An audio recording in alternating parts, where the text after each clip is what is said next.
Allow me to start today by asking you a question. Have you ever, in your life, thought that you knew everything there was to know, or at least an above average, fairly decent amount, about something that you liked, only to find out that you have that much more to experience? For me, that happened recently because right after I dropped my Onimusha 2 video, I was talking with some of the guys in my circle about my plans to cover the rest of the games in the series when this happened.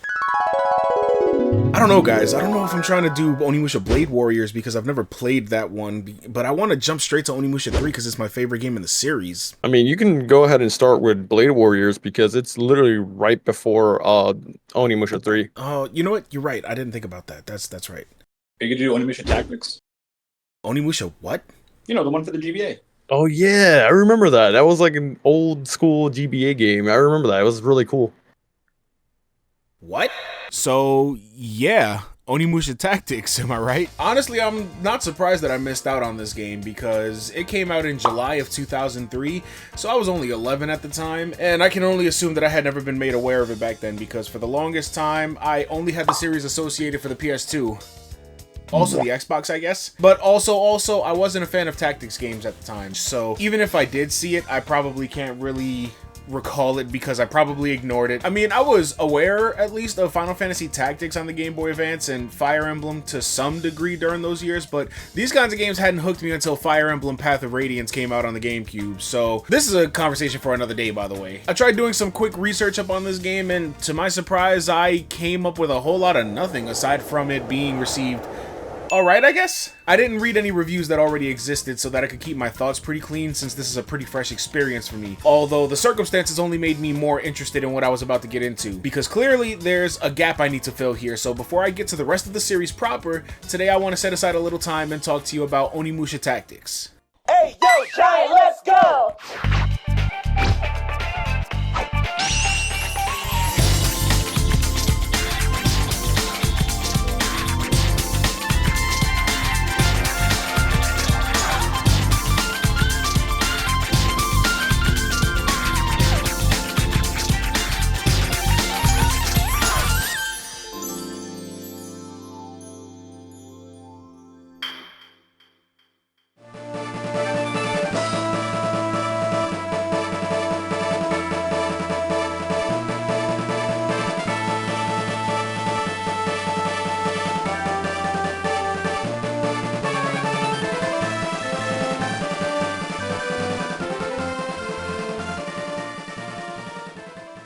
Once you start up, you're dialed in with a quick bit of exposition about the Genma, which is the name that they would stick with for the demons post Onimusha 2, and how Nobunaga was taking over as the Demon King before we're introduced to our main character, Onimaru. He shows up just as Nobunaga sends a Genma squad to destroy his hometown of Iga, and despite showing up just conveniently enough to be given an Oni gauntlet by his master, which I'm convinced is the entire armor set because he gets a whole costume change to go along with it, and taking place in the battle, he fails to stop his home from being destroyed and vows to defeat Nobunaga to save Japan. Hold up. Wait a minute, this is the same plot as Onimusha 2. Nobunaga just became the Genma Lord? Check. MC gets his hometown destroyed and vows vengeance? Check. Onimaru conveniently revealed to be descended from the Oni clan, so it's his destiny to defeat the Genma? Check. But that's about where the similarities end, because for one, Onimaru is a much more positive personality than good old Jubei. We must have faith. Anyway. And he has a sister named Oboro who's a little too into flirting with her actual blood brother. You gotta relax, girl. You just got here and it's already getting a little... Also, if she's blood related to Onimaru, then how come no Oni gauntlet for Oboro? I don't know. Not too long after this, you recruit some survivors from Iga into the fold, and then you run into Nobunaga, who decides to pose and flex on the squad when... Magoichi, my boy! My favorite character from 2. What are you doing here? He basically annoys Nobunaga out of the battle from there, and we have a few more interactions right up until he dies. This causes us to go to the actual gates of hell and get King Yema over here to revive him. And once revived, he gets blessed with the power of the White Tiger, one of the 4 sacred guardian animals of the land, just like in old Japanese folklore. Shortly after that, this guy called the Yin Yang Sage forces Onimaru to awaken his true Oni form, and around this point, the main goal of the game becomes clear. We need the combined might of the 4 guardians and the Onimusha to defeat Nobunaga. And that really is pretty much the rest of the game, which is split into chapters. Oh, sorry, episodes. About every 10 episodes, we get to the point of recruiting the next Guardian and unlocking their power up until we have the final battle. In between all of that, we get glimpses of what the baddies are up to, but we occasionally also start to have dialogue where we become acquainted with all of our characters, including the Guardians. The first one is Magoichi, and then we meet this girl named Ageha, who is interestingly half Genma and half human, which I don't know, I guess it's kind of the same as like what happens with Onimaru and Jubei, but it's also kind of making me a little judgy because whoever this girl's mom is, I need to know why she decided to look at one of these demons and go, that's hot. Thirdly, we meet this dude named Kaido Maru, who's a bit of a berserker type, and he just shows up on one of these episodes, but we start to learn a little bit more about him and realize he might be a little deeper than he's letting on. And lastly, we have Mitsuhide Akechi, aka the uncle of Seminosuke. Remember that guy? Where the fuck is Seminosuke, Capcom? That aside, the lead up to our eventual showdown with Nobunaga in this game takes place in your standard strategy RPG setup. And I do mean standard, because there really isn't a lot going on here that's any kind of unique, even at the time that it was released. You move characters around a grid, taking turns between the player and enemy faces, etc, etc, and pretty much every episode ends when you wipe out all the enemies on screen, and then you're graded on performance and they let you know just how good you are at strategy, I guess, but I can't really tell you how much this has any effect on the gameplay other than you just wanting big number go up. You'll have the occasional scenario in the missions too where enemies spawn in regularly to prolong the fight, and around the halfway point of the game they start throwing in enemies who start inflicting status ailments en masse. To be frank, that's where the game started to drag a bit for me, because aside from poison, every status ailment is just a different flavor of this character loses a turn, and where sleep can last like 2 turns, ailments like paralysis last 5 turns, which is so long that I start losing track. More often than not, my character was as good as dead thanks to every enemy honing in on them once they're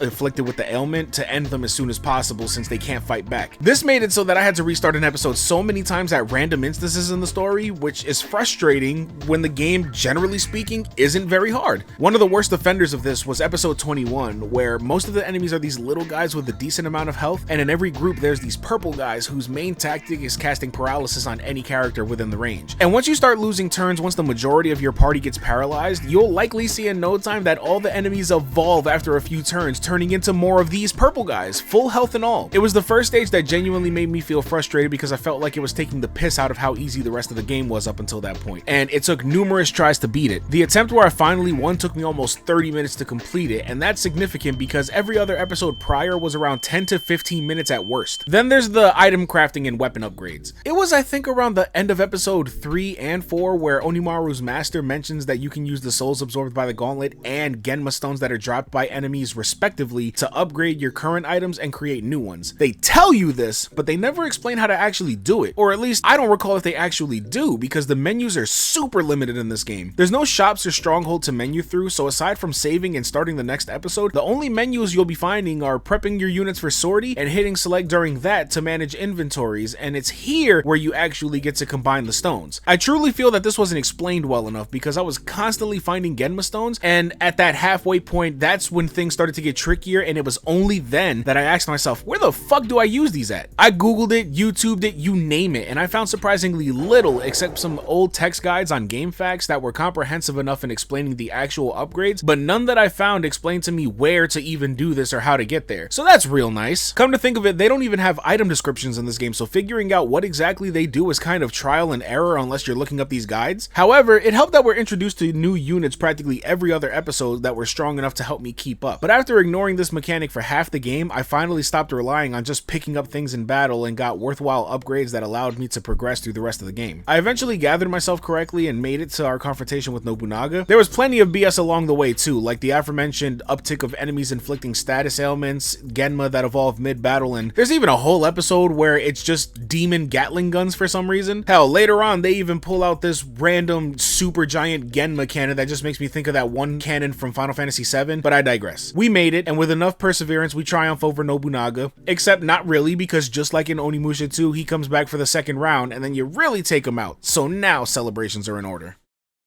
But man, this game was better and worse than I was expecting in different ways. The better was in how the whole game was presented, because that's what elevated my opinion of the game from just thinking it's alright to, hey, this is actually pretty decent. I keep emphasizing how the game calls its chapters episodes because it really does feel episodic. The game story is kind of broken up into this monster of the week situation to situation Saturday morning anime vibe that's sometimes serious, with showing innocents being slain and towns destroyed because Nobunaga's grander scheme is to rob the land of all happiness because somehow that's that's the catalyst to summon the gates of hell and take over Japan. Meanwhile, there's entire scenes like the very first when Onimaru sees his first Genma. He goes, "Ah, goblins!" And this sassy ass Genma over here goes, "Excuse me? We're Genma. Genma. Get it right." Or like when we first talked to Magoichi in episode 3, we try to recruit him just for him to try being all cool, saying he's a mercenary and only works for pay. But then Onimaru undercuts the whole tone of the conversation, asking what's a mercenary, and the group just starts bickering with this goofy ass dialogue trying to define it, while Magoichi is just standing there like...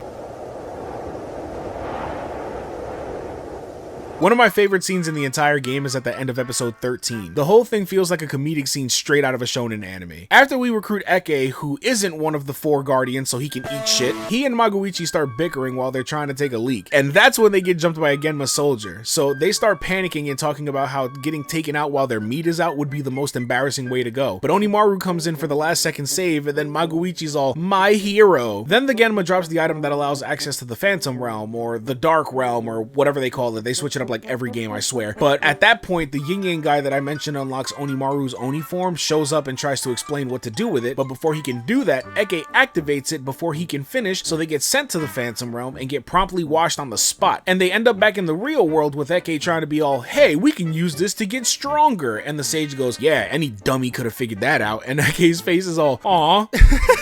This game has no right being this funny, I swear. All of this happened in one scene, by the way, and these character portraits just sell these bits, man.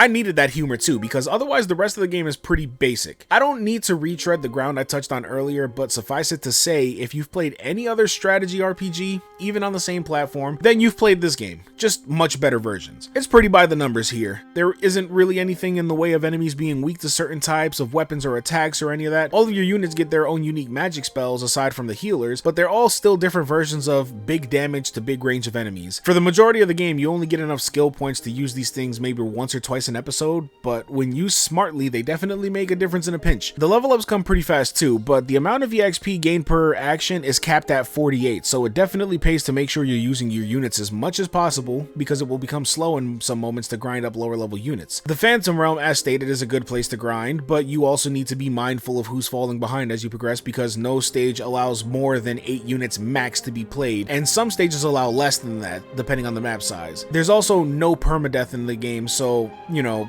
take that for what it is. I do appreciate them adding the Isen counter in this game, but I'm not a fan of how it's implemented here. The Isen is only possible for certain characters when they do this animation at the start of a turn. From what I've read online, there's something like a 1 in 16 chance that this will happen, so there's no direct way to make this happen for anyone. When you get it though, you have to use it that turn or lose it, and using it costs that unit their turn. Then you have to pray that an enemy unit will attack the one doing the Isen, which will then insta-kill the enemy. But it only works on one enemy for that entire turn, so you're still open to follow-ups from other units. It's still satisfying to land, and Isens net you max EXP every time you land one, but the RNG and hoping that whichever character gets targeted, mixed with it not being effective against ranged hits and spells and shit like that, kind of makes me want to do anything else besides it. So that's disappointing, especially because I think some battles run a little long, especially due to the game itself taking its sweet time between showing the title set pre-mission, spell animations already being a little slow, and taking a one character at a time approach to letting it play out. So I don't feel like wasting time, let alone a whole action on an Isen when I might not be able to pull it off.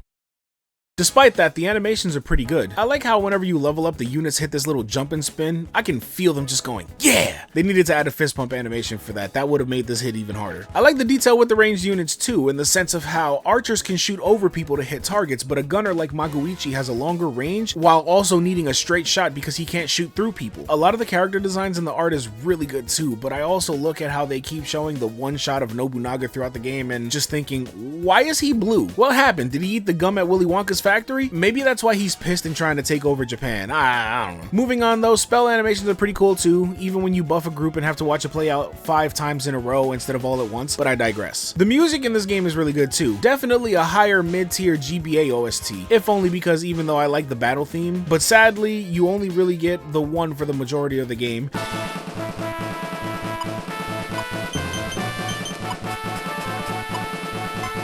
And that also applies everywhere else too, kind of. There are like 2 or 3 songs that play in scenes, with one being used all the time and the others cutting in during tonal shifts in the scenes. It's to the point that it feels like the OST would be lucky if it had more than 10 songs. Sadly though, by the time I finished the game, I unfortunately grew tired of the same songs on repeat, so they wore themselves out in my opinion. And I also say that because the game took me about 20 hours to complete, which just... holy shit, this game is actually pretty long compared to the others on the PS2. Those games run 6 to 10 hours on your first playthrough depending on the player, so this game is easily twice, almost 3 times as long as any of the others I've reviewed in the series so far. And considering that a lot of the plot points rang familiar, it kind of lost a little bit of its luster quicker than it should have.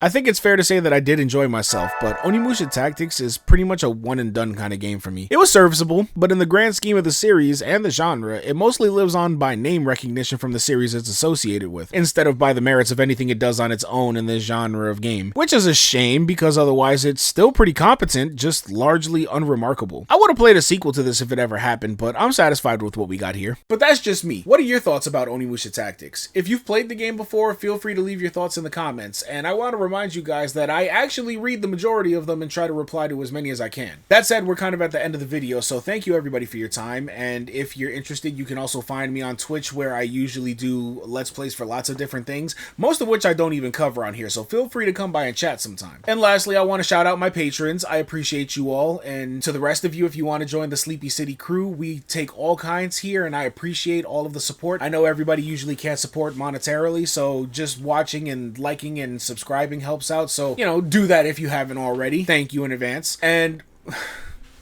that's it, we're kind of at the end. So my name is Hector and I'm one sleepy giant. I had a lot of fun, but I'm gonna catch up on some sleep because I've been playing a lot of RPGs lately and I'm tired. Let's pick this conversation up later, okay? Take care, everybody.